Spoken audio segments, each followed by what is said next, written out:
What's up, tribe? Welcome to the Wholesaling Inc. podcast, hands down the number one wholesaling podcast in America. I am your host and your Wholesaling Inc. coach, Rafael Cortez.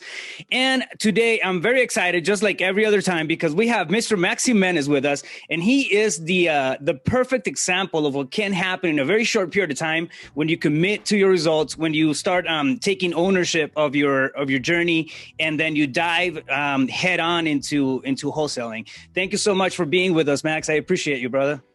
Yeah, man. Thank you for having me on. Honestly, it's always an honor to get on a podcast with Rafael Cortez, the man, the myth, the legend. I love it. I love it. I'm excited, bro. I know you're doing great things, and I'm just excited to be a part of that and be here with you. So I appreciate you, man. Thanks, man. Thanks. We go way back. We actually met back in 2015. I've been able to see everything that's happened since then, man. Your journey has been crazy. It's been insane. And it all stems out from wholesaling. So I think you're one of the best examples of what can happen, and the type of life that we can tap into, the type of life that we can live.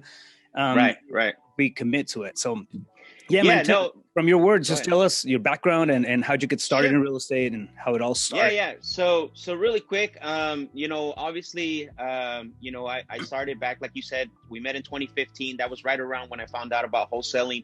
I was actually working construction at that time. And so I was into my 4 year, going to my 5th year of working construction. But before that, I've always loved sales. I've always loved entrepreneurship. I've had people in my life that, that made impact on me, right? Some people were entrepreneurs, some were their own business. But I never knew exactly what I wanted to do. But it came to the time where, again, my thing was, I always wanted to do my own thing. I was great at my job, and I did it with pride. Obviously us Hispanics, we take everything, we do it with pride, right? We're very prideful people. Absolutely. And so, but it wasn't something that I wanted to do forever. So around 2014, I reached out to a friend of mine that did real estate back in 05 and 06. He wasn't active. So, I reached out to him. His name was Randy. He passed away a couple years ago. And so I reached out to him and I said, hey, Randy, what do you think about us looking into, getting some real estate? So like everybody, and I'm pretty sure your audience as well, the first thing was, we needed, we're gonna buy real estate. To buy it, you got to get the money, we got to buy it and then fix it up and then sell it, right? We're thinking, usually it's thinking hammers and nails, and there's so much behind that. Yeah. We fall into this trap. I was guilty of that. Is, man, where am I going to get the money from? Where, how am I going to find these properties? And so that's what started the journey right there. But here's the thing that helped me is that when I put my mind on something, like if I know if it's for me, and I'm going to figure it out until I get it figured out. Does that make sense? Yep. You stick to it. So, to it. Yeah.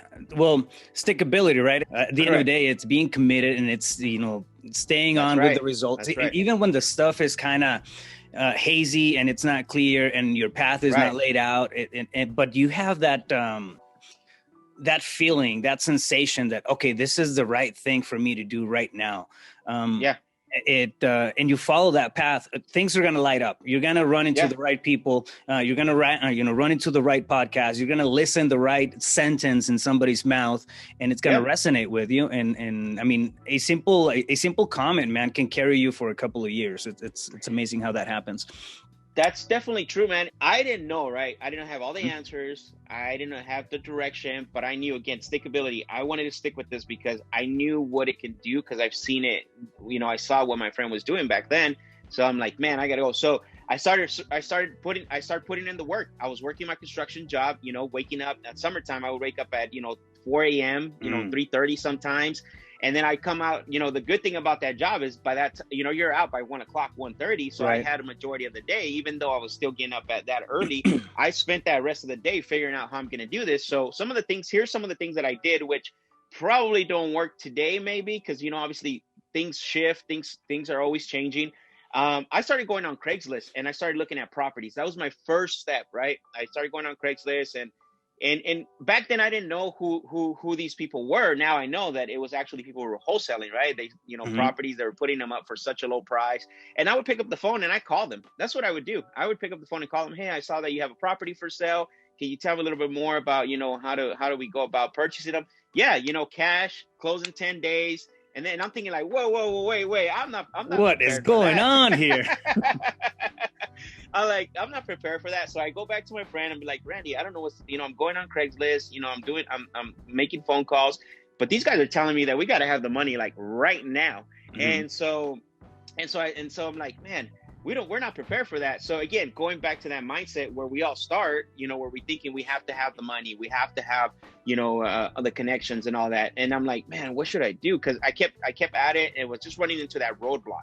It became a roadblock for me, but I'm like, man, there's gotta be something here that I'm not understanding how these guys are doing this and, how they're finding these properties. This is my attitude, bro. Like, I'm being honest here, like transparent, right? Because we all go through this. We all go through this. You can't lie to yourself. Like, and this is what I want your listeners to hear too, is that every time you're running into roadblocks, it's part of the process. You might have a comment on that, Rafael. It builds backbone, man. I had one of my old captains at the fire department. Every time we had a crappy call or something that, for example, we used to get like these calls of brush fires, right? And brush fires take a long time to put out. And you hated those as a fireman because you would have to sit on them for a couple of days and then just pour water and then sit on them and pour water. And it was like the crappiest thing. And one thing that he would always say was like, it builds character. It builds character. It's the exact same thing, man. I think about that. And this was years ago. And I still think about that. Every time I come, across something that it's an obstacle or something, like, all right, it's build character and I'm going to use it somehow, some way. Yeah. You're completely for right. Sure. So this is 2000, around 2014, 15? This is around 15 already. Yeah. Cool. 2015. So what was it, what did your business or what did your wholesale efforts look like back then, and what do they look like now? And I know the journey has been insane for you. I didn't do a lot of door knocking, but most was mailers and bandit signs.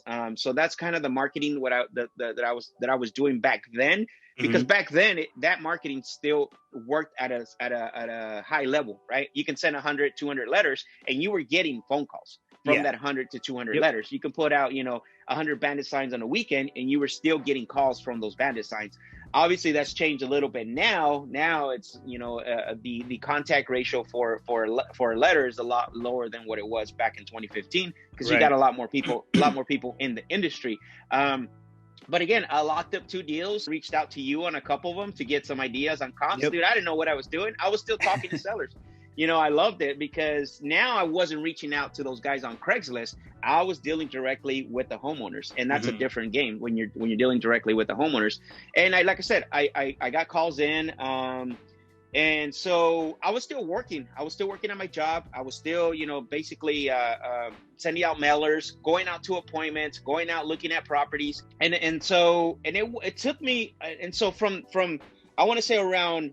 From when I started going all in into wholesaling from, I want to say June 2015, and it actually took me 11 months to get my first deal, and it was for $11,200. I still remember it, bro. My first deal. So first deal, $11K. I was excited. I was like, man, this stuff works.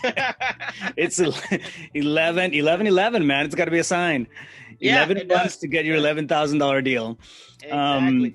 Yeah. No. And what happens is that, again, it's once you get that first check in, it becomes real, right? And then your efforts pay off, and just something snaps inside your head and you get rewired, and then you start thinking like, holy cow, I can do this over and over again. And you start hitting the next deal, the next deal, the next deal. And you start getting deals in the pipeline and closing 2-3 deals a month, and it's a life changer. Totally. So you were solo, you were doing everything by yourself during this time? Yeah, I was solo.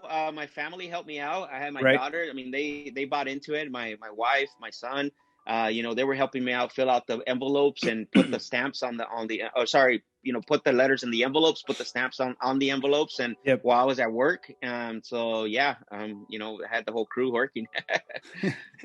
Nice. So, what does it look like right now? I know your operation has grown exponentially. You guys, you and your partner, Steve, have, you know, a movement right now. We do. Yeah. And so you're doing that, which is Real Estate Disruptors, really cool. And it's helping, you know, a ton of people. And you have your wholesale company, which is Max Cash Offers. What does that look like right now for you? Yeah, so Max Cash Offers right now is starting to take off to where we had originally envisioned it, right? Steve and I partnered up in 2018, April 2018. And then we started Max Cash Offers, and then a couple months later we started Real Estate Disruptors. But right now I've come a long way from the letters and banner signs, right? So right now our marketing has shifted to the more higher end marketing, right? We're doing TV commercials. We're going to get back into mailers, something that we've been talking about for a while. We're still doing cold calling because cold calling always works. Right. You know, where some of the other, you know, some of the other telemarketing like text message and RVM, that still works in some markets, and some systems are having challenge with that. But I still wouldn't shy away from it. Like, we're still doing RVMs, but our bread and butter right now, from what we've seen, is TV, and then we're gonna go full on into mailers as well, starting in January. So right now we're currently in one market with TV in New Mexico and Albuquerque, and then the first week of January of 2021 we're gonna be here in Phoenix. We just shot that commercial yesterday. Nice. For Phoenix. Yeah. I mean, I think everything works if you do it enough, but the level of results is going to be different. So, correct. Yeah, for example, you know, I've talked about bandit signs, I've talked about direct mail, I've talked about all that stuff, and it depends on you know what area you are. For example, direct mail. Yeah. Direct mail, we niche it out. We do direct mail, but we niche it out, and we have a small list that we hit through direct mail.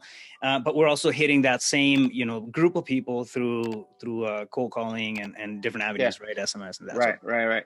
Yeah. No, it's so, and that's the thing. You're right. Like, you know, every market's different. We're trying to catch the bigger fish. We're going after, you know, other things of marketing, other marketing sources, which is TV, you know, and direct mail. Direct mail can get very expensive very quick, and you will lose a lot of money. So like you're saying, I agree. You need to be niche with that. But yeah, you know, and we're pulling leads directly from the county as well. You know, so we don't buy all our niche lists. We pull them directly from the county. We have one VA that works 8 hours a day or 40 hours a week, and her sole job is to go on the county recorder's office. You know, and guys, you guys that are listening, every county is different. Our county recorders, we're blessed because everything is on there. We can pull all the records. I mean, you wouldn't agree? Would you agree, Rafael? Absolutely. I mean, Maricopa does and you're in my same market, Maricopa County in Arizona, so it's Phoenix. But it's they do a really good job about keeping stuff lined up and having, you know, decent real estate records in county records. So yeah, it's great. And I've seen other counties where you can't find anything at all. Where you can't find anything. Yeah.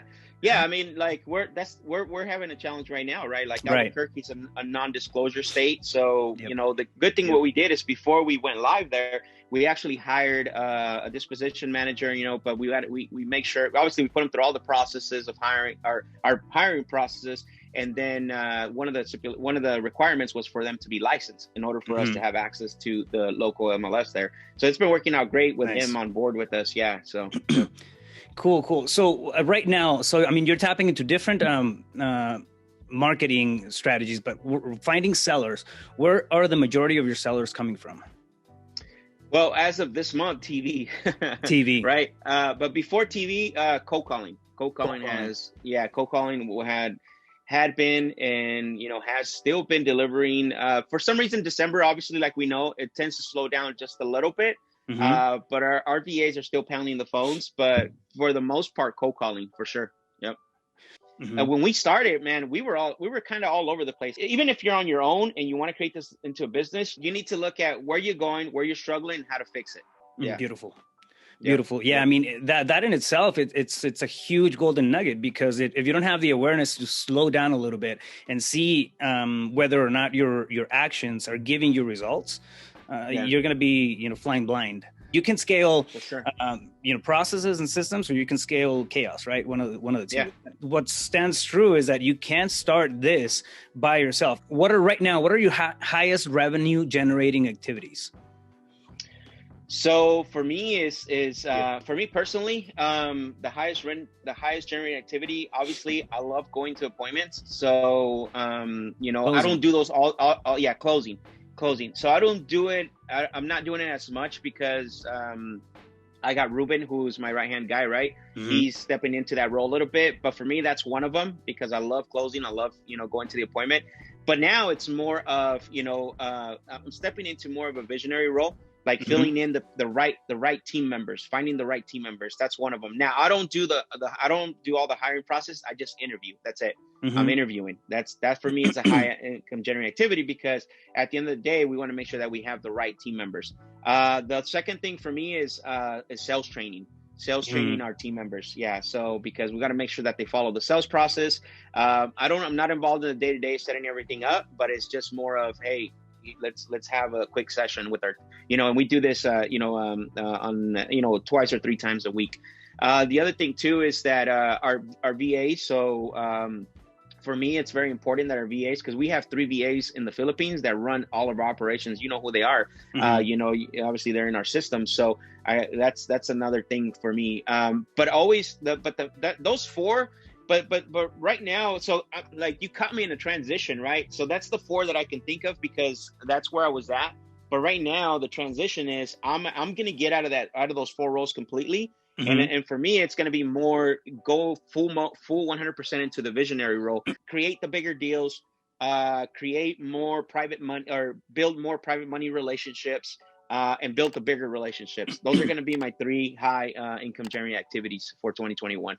Yep. Beautiful. We all started here, guys. Again, going back to what Rafael was saying is that we don't just, I didn't just fall here. I don't know about you, Rafael, but I just didn't fall. I always laugh when people say, how did you get so lucky? How did you get it's a learning process. Preparation and, and opportunity. That's what happens. Boom. There you go. If you stay ready, you don't have to get ready. That's true. That's true, man. I love that. I love that saying. And I do the same thing. Every now and then I'll jump into a negotiation and then, put deals on the board. Why? Because I don't want to lose that edge. Everything, it's a skill, right? If you use it or lose it. So we can play in that range. It doesn't mean that because you have a business now, you can't close. Like, why not go in there and play, look at it from that, perspective. It's fun. That's what this is. It's a fun way of creating the life that you want to create. I know you guys have done massive deals, and I know recently you guys did a couple that were back to back. And we were talking about him, and I thought it was the same stuff. And it's like, no, it's back to back stuff. But you guys closed. You guys did two $50,000 deals back to back, 1 month after the other. Let's break some of that stuff down. Where and what type of property were those? All right. So the first one was actually a manufactured home. The first one, it was a manufactured home, a fix. So that's the key. It was a fix, which means it was attached to the land. Attached so a good tip to land. Yeah.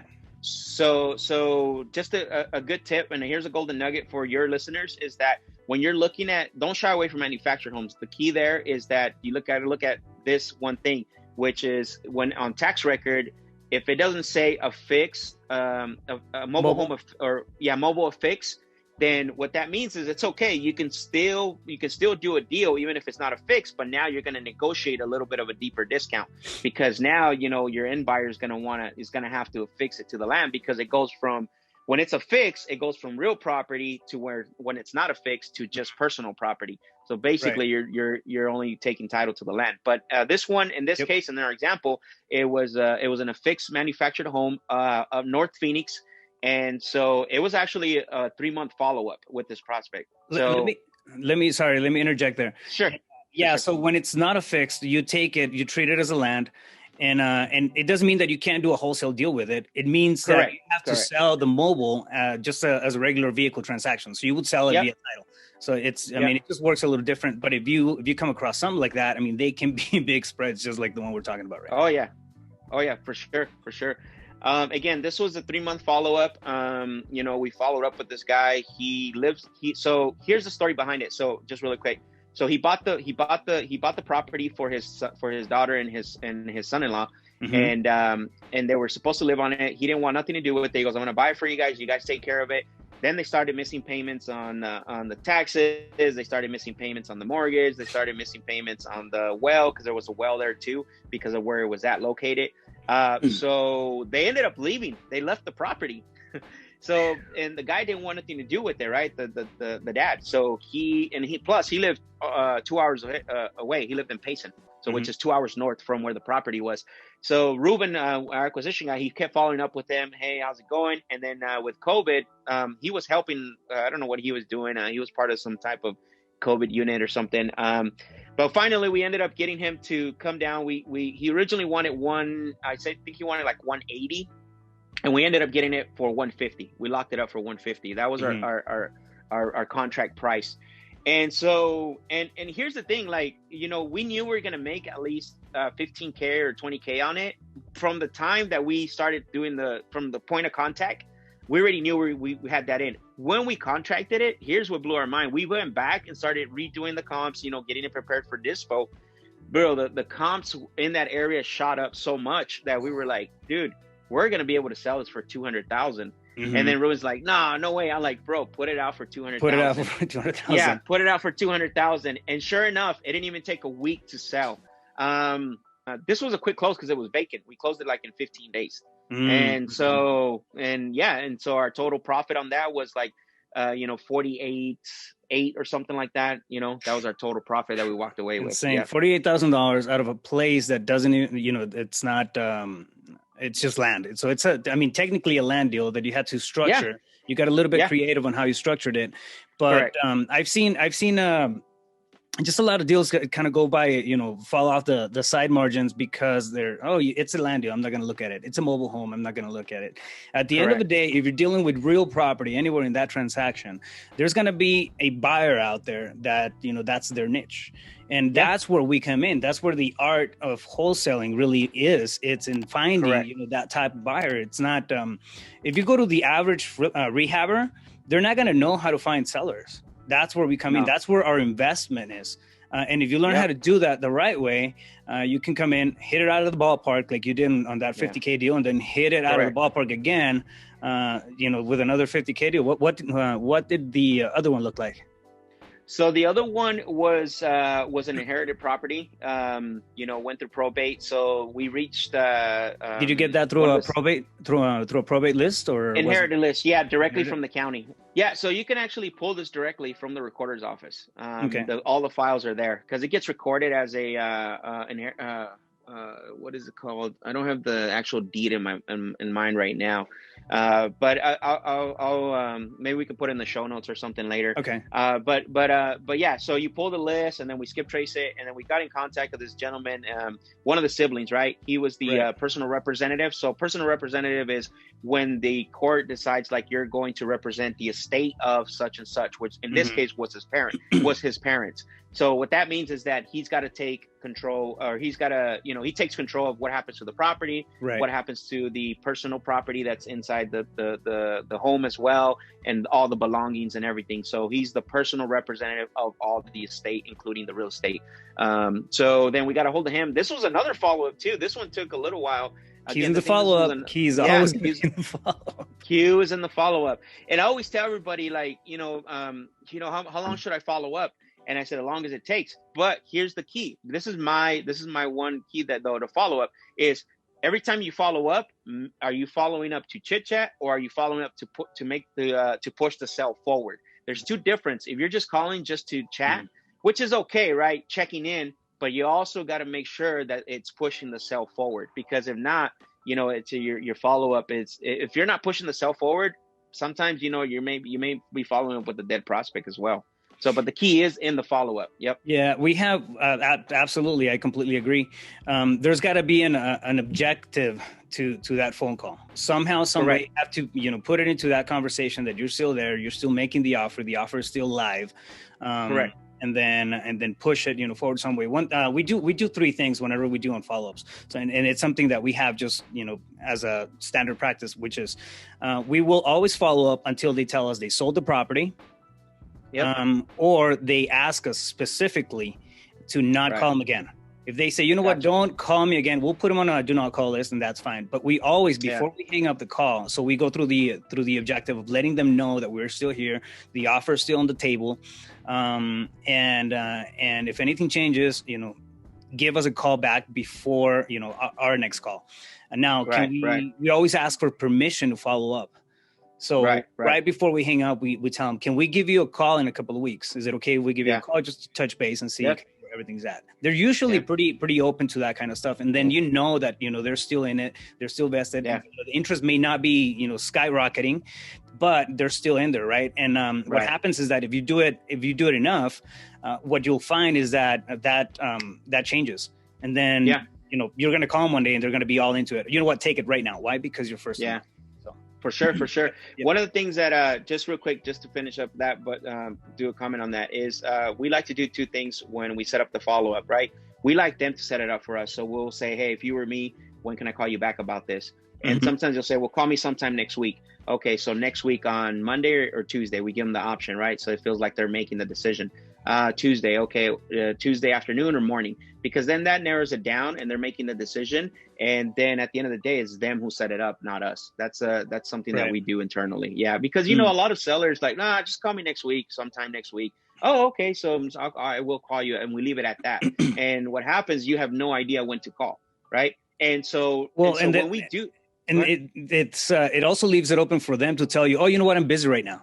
Just call me again, you know, whenever. So there you go. So when we call them when they call the day that set it up, so if they set it up next Wednesday at 3 and they don't answer, now we're going to say, hey, called you, you know, you scheduled for us to follow through with you on Wednesday at 8. We didn't hear from you. Now we call them out, right? Yeah. Now they got to defend why they didn't. Now they got to defend why they didn't meet with us. But yeah, this was. Go ahead.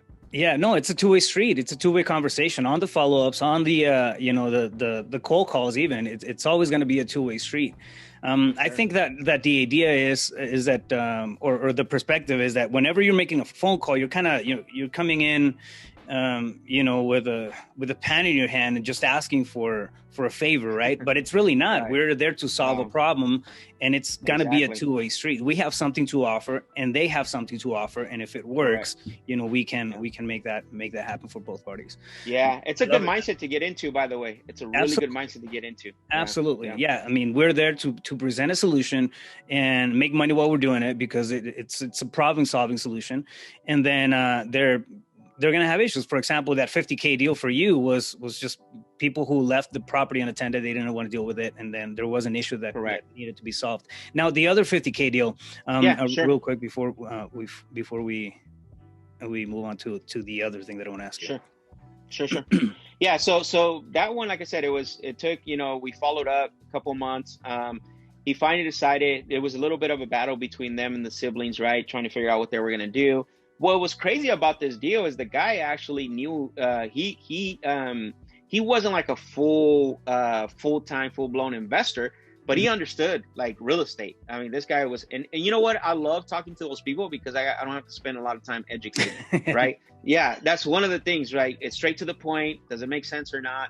And so I was kind of blown away. I even asked them, here's the crazy thing, because, you know, obviously our sales style and our sales process is usually pushing them away and you know, trying to get them to understand, like, you could do this on your own and all this. I even asked him at the appointment, I'm like, hey, you know, I'm a little confused. And he's like, what's that? I'm like, why are we here? I mean, you're an investor, you got connections, you can fix it up.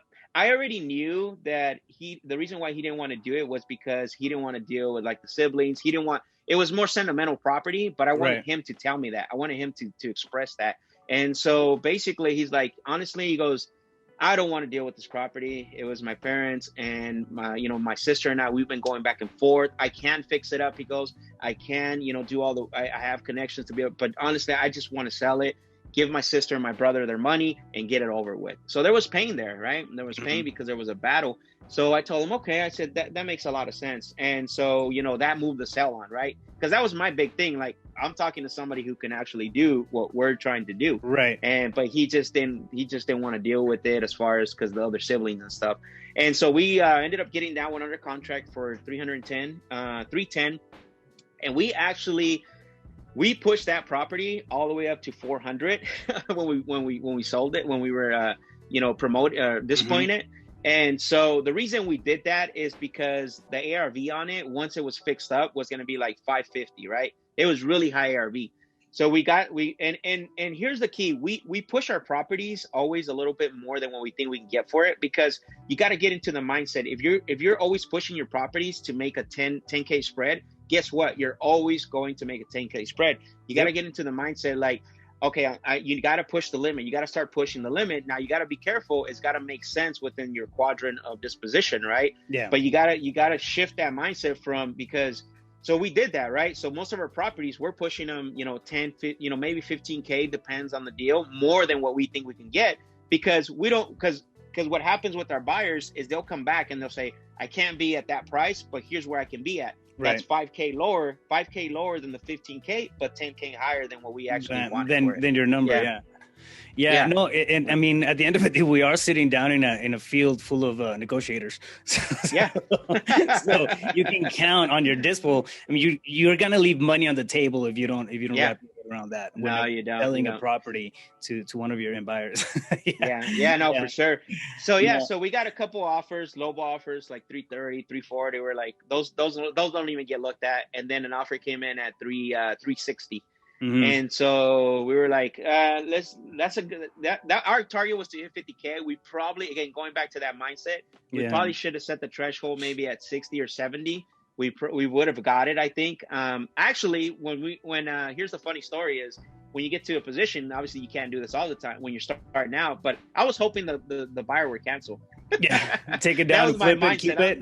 Take it down and flip it. I'm thinking like, man, I hope this buyer cancels. But, again, at the end of the day, we actually did a double close on that one, did we? No, we didn't do a double close on that one because we knew the buyer. So he was good, and we made a 50K spread on that one, on that property. So how long did it take for you since from the day the lead came in to when you stamped that closing document? It was like 5 months, man.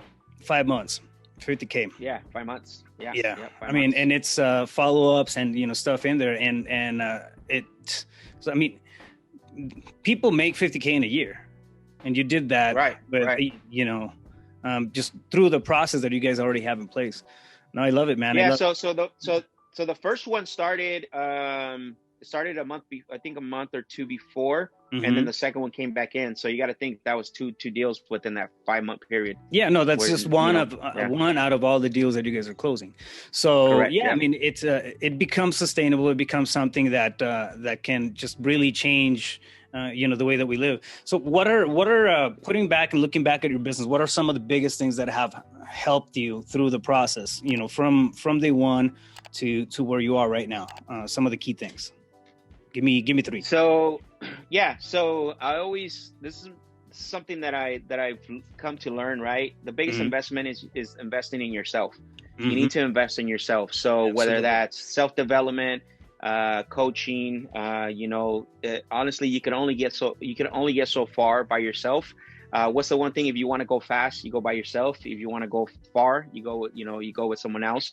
That's one big thing. I think that's the biggest thing, right? Is investing in yourself. Again, go whether that's self-development, coaching, whatever the case is, because you need to do it at some point. Yeah. Well, somebody's already laid out the track, and you remember that quote that says, you're standing in the shoulders of giants. That makes so much sense, man. Somebody's already put in that, the work, and stuff that that I'm not good at. I'll reach out and then I'll stand on somebody else's shoulders and build on that. For sure. Just to leap further and make it bigger. Yeah. Yep. Yeah. The second thing is learning how to delegate at a high level, right? Because that's the other key is delegation, high level delegation, because you get to a point where you can't sit in all, you get to a point where you can literally not sit in all the seats for your business to survive, right? Not thrive, not make money, survive. That's one of the things that, not saying that I was always a person that liked to have control over every position in our company, but this was by default, right? It was by default. So, and I just learned this, right? Like, you cannot have a thriving business until you delegate at a higher level. Like so I did a little bit of a mindset shift, is that I always wanted to be the best at everything, which I still do, right? Everything that I do. But now it's more like I want the people that come into our team be the ones that are best at that what they do, better than me, right? Better than me. Creating leaders in their hats. Yep. And then the third thing I would say is, I guess this goes into a little bit of self-development, but definitely some personal coaching.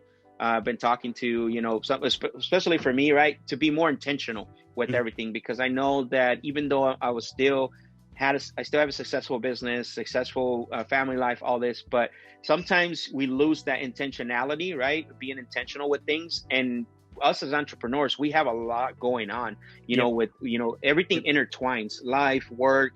And so just being more intentional with the things that I do, for this year.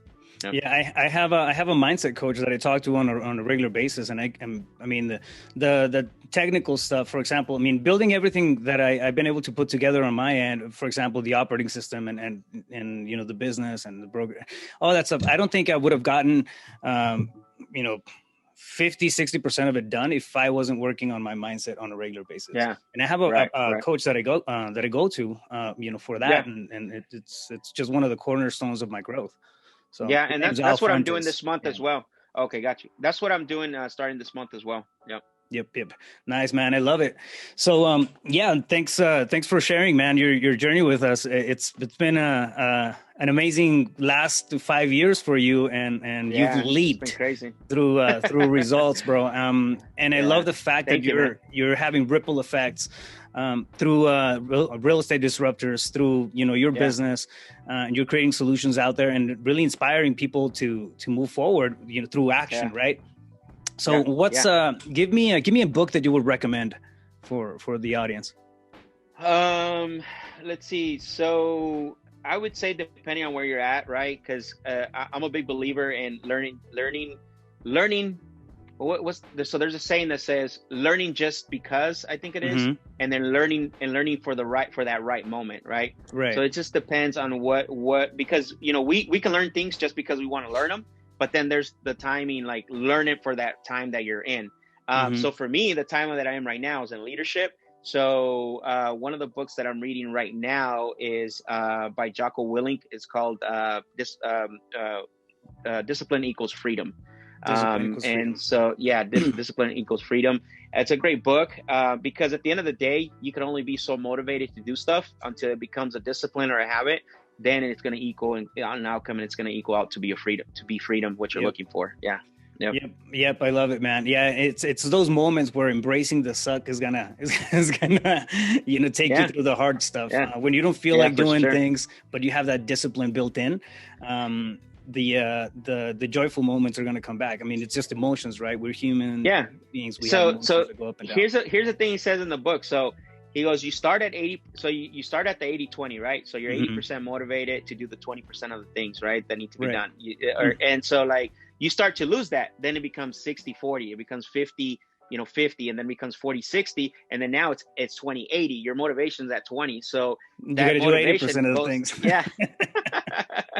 So the motivation only takes you so long. It's those little disciplines and it's the little habits that become disciplines that equals out to the thing that you got to do. Yeah.